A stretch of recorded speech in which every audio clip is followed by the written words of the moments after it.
We are back on Morning Line. Thanks for joining us. Nick Barris here on this Tuesday, along with Josh Horn from over at Social Security. Phone line's open, 737-7587. If you want to join in, questions about Social Security, the application process, SSI, disability, what's taking so long.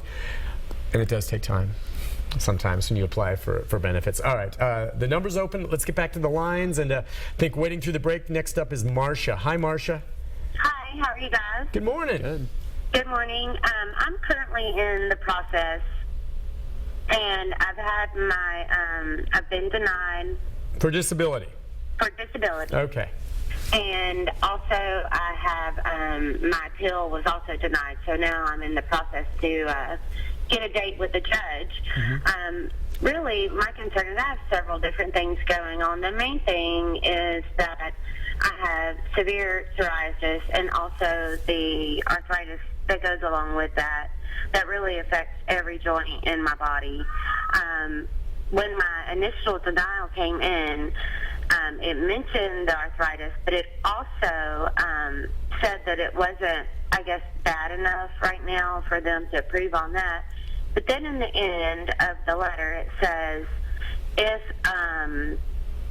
the doctors had made mention of my psoriasis, then I could have been approved on that. And it doesn't make a lot of sense to me. You can't get psoriatic arthritis unless you have psoriasis.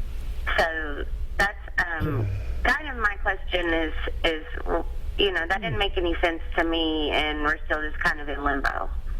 All right, so, okay, it sounds to me, and Josh, you can hit her up on this, but just from the outside looking in, when you applied, did you have your full medical file that would have included the fact that you have the arthritis and the psoriasis? I mean, was that, did you give them the whole file to look at that so they would know that you had both? Right, and from several sources, from different doctors. So they did know about the psoriasis? Right. Oh, okay, I thought you said that they would have approved you if they knew about it. Well, they said that the doctors, I don't know, how does it say it? It said something like if the psoriasis was named as a complaint, then it would have been approved on that. And, I mean, just knowing my doctors and how they document, I mean, my primary care alone would have had that in her file, and I know that they got her records. Yeah, I'll mention a couple things, and if you're going into the hearing stage where you get to speak face to face to a judge, you're kind of past probably what I'm going to talk about. But one is, if at the initial level you're denied and you don't feel like they reviewed all the medical records, there's a couple things you can do. One is, you can request a copy of your file, your complete file. It comes on a CD, and then you can review that information for yourself to see what exactly they use. Now, a lot of times they put that in the decision letter as well, but that's one option that you can look at.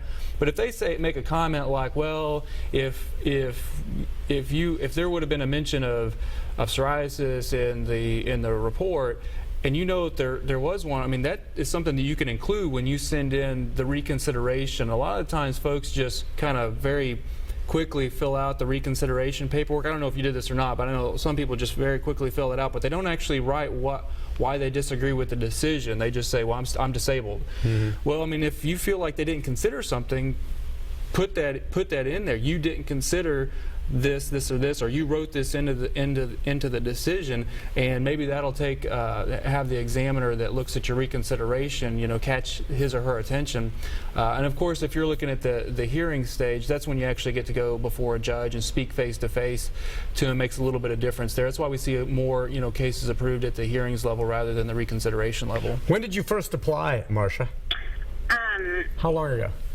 April of last year. April of last year. Okay, so so listen, do not give up. You just heard what he said. You stick with it, and keep in mind, if they finally do approve, she gets a retroactive check going back to April of last year, which would be quite of a lump sum. Now, I know in the meantime you're like, what the heck am I living on? I need disability, and I know that's tough, but under no circumstance should you give up. Now, by the way, are you doing this on your own, or do you have a lawyer? I have a lawyer now. Oh, you do? Okay. And I'm not advocating one way or the other. I know plenty of people that haven't had lawyers that do fine, but my take, if I'm ever in your situation and I do it on my own and I come up empty, I might consider a lawyer. That's it. So hopefully your lawyer will help walk you through this now. Yeah, sure.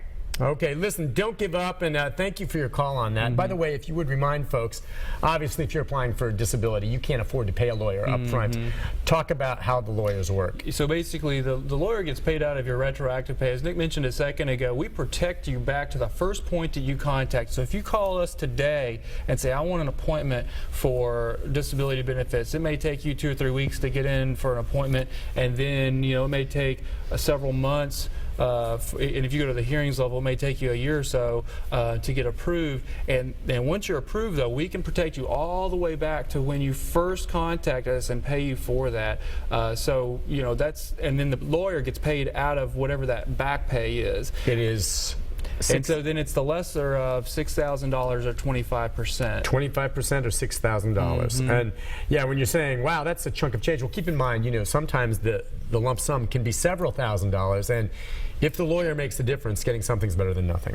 And so, and there you see on TV tons of lawyers advertising for this very thing. It seems to be a lucrative practice. Yeah, and one of the things that I mentioned is some of the things that the lawyer will sometimes do is he'll take what you're saying and what your doctors are saying and connect it to maybe what the decision notice said or a specific disability code or something like that. And so that's kind of a lot of times what they'll end up doing. Yeah.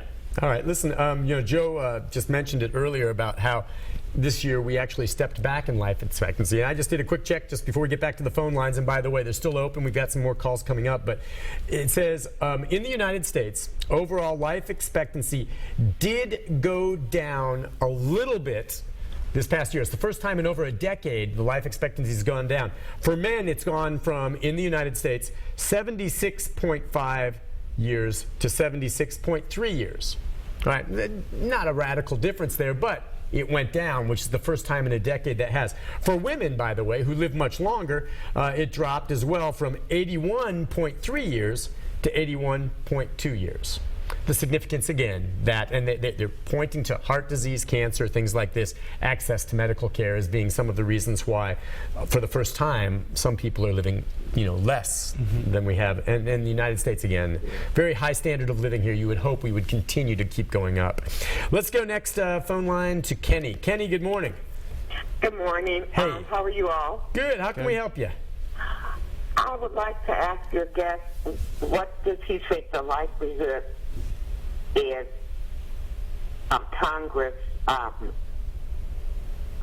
say, reducing benefits for Social Security beneficiaries? And if they do you think that they probably would make those changes for new beneficiaries, or would it be retroactive? And I'll hang up and listen. It's interesting. Yeah, it's a very good question and something that's on a lot of our minds, including those that work for Social Security. But I'll tell you a couple of things. One is I don't really know what Congress may or may not do. There's a lot of things on the table that they're looking at. The other thing I'll tell you is if we don't do anything, and that trust fund ends up running out, then you're looking at a reduction to about 70% of benefits payable. So, you'd be getting about 2/3 of what you're getting now, kind of across the board, if nothing is done. Now, I think something will probably be done. But nothing done by when?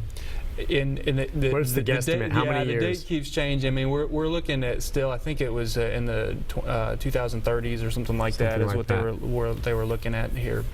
Okay, yeah. Again, you have no way of knowing, but that's a good question. I mean, and we don't know if Congress were to make those changes, would it be for new people like you and I when we get of age and it affects us, or would it affect people already collecting? And we just don't know. How that would work out. And you can kind of see, what happened in the past. And we mentioned at the beginning of the show is this shift from 65 to 67 was not something that hit, the folks that were at the retirement age. That it was kind of a progressive things for, with the folks coming on. So, I mean, that's kind of what the recent past history has been. So we'll see. It's a political issue, okay? And as we go to break, the important thing to remember, and you vote, and Kenny, you pay attention to this, and your lawmakers, you let them know how you feel. But the the lawmaker that allows or decides to reduce Social Security benefits is a lawmaker who's not going to be in office for a very long time. I mean, that's something that's very important to all Americans. We all pay into it,